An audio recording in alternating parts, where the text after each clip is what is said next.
لە چوارچێوەی ئەو ئامادەکاریانەی بۆ پێشوازیکردن لە مانگی پیرۆزی ڕەمەزان و لە چوارچێوەی ئەو گۆڕانکاریانە و ئاسانکاریانەی کە لەلایەن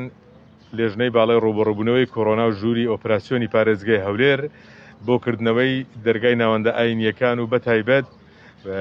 مزگەوتەکان لە مانگی پیرۆزی ڕەمەزاندا ئێمە لە چوارچێوەی کە ئەو ڕێو شوێنانەی گیراوەتە بەر پێویست دەکاتن موسڵمانان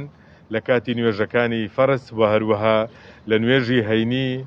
و هەروەها لە ئەنجامدانی سونەتی تەراویحدا هەندێک لەو ڕێنماییانەی کە دەرچوونە لە پێناو ئەوەیە گیانی ئەوان سەلامەت بێتن. ئێمەش وەکو پارێزگای هەولێر و لە چوارچێوەی ئەو دەعمانەی کە بۆ ئەو شوێنانە دەکرێتن لە GICC و هەروەها لەگەڵ چەند ڕێکخراوێکی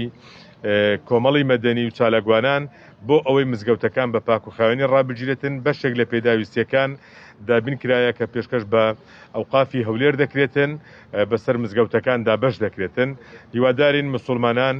لە چوارچێوەی بەشداریکردنیان لە طقوسەکانی ئاینی و لە ئەنجامدانی فەرزەکان و لە ئەنجامدانی سونەتەکان هاوکاری ئێمەش بن لە حکوومەت بە ڕەچاوکردنی ڕێنمایە تەندروستیەکان و بەو خۆپارێزیەی کە ببێتە بەشێک لەوەی کە ژیانی هاوڵاتیان پارێزراو بیتن. لێرەوەش بە دەرفەتی دەزانین سپاس لە بۆ یەکێتی زانایانی ئاینی ئیسلامی کوردستان و یەکێتی زانایانی ئاینی ئیسلامی کوردستان و لقی هەولێر و مەکتەبی تەنفیزی و هەروەها ئەوقافی هەولێریش کە لە ماوەی ڕابردوودا لەگەڵ هەموو ئەو بڕیارانەی لە ژووری ئۆپراسیۆنی پارێزگای هەولێر دەردەچوون مامۆستایانی ئاینی بەشێکی گەورە بوون لە سەرکەوتنی بڕیارەکان و لە جێبەجێکردنی بڕیارەکان و لە هۆشیارکردنەوەی خەڵکی کوردستان لەوەی کە ئەو پەتایە چەندە کاریگەری هەیە چەندە مەترسی هەیە و لەگەڵ ئەوەشدا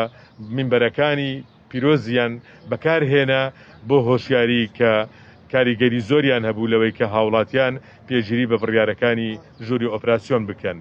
ئێستاش داواکارین مامۆستایانی ئاینی بە هەمان ئەو ڕۆڵە پێشەنگەی لە هەموو بوارەکاندا ڕۆڵی پێشەنگایەتیان بینیوە بە هەمان جۆر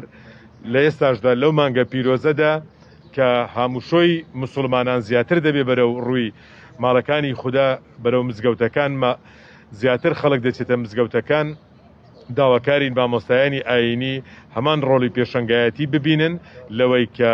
خەڵک بە خۆپارێزیەوە ڕوو لە مزگەوتەکان بکاتن و عیبادەتەکانی تێدا ئەنجام بدا. دووبارە گەڕای پیرۆزباییکردن لە خەڵکی کوردستان بەتایبەت لە شارە خۆشەویستەکەمان بە بۆنەی هاتنەوەی مانگی پڕ لە خێر و بەرەکەتی ڕەمەزان لە خودای گەورە دەپاڕێنەوە هەولێری کوردستان پارێزراو بیتن و هاوڵاتیانیش پابند بن بە بڕیار و ڕێنماییەکان بۆ ئەوەی بە سەلامەتی لەو دۆخە سەختەی کۆڕۆنا کە لە دۆخێکی سەخت داینە لێی دەربچین ئینشاء الله. زۆر سپاس دەبۆم لایەک. زۆر سپاس.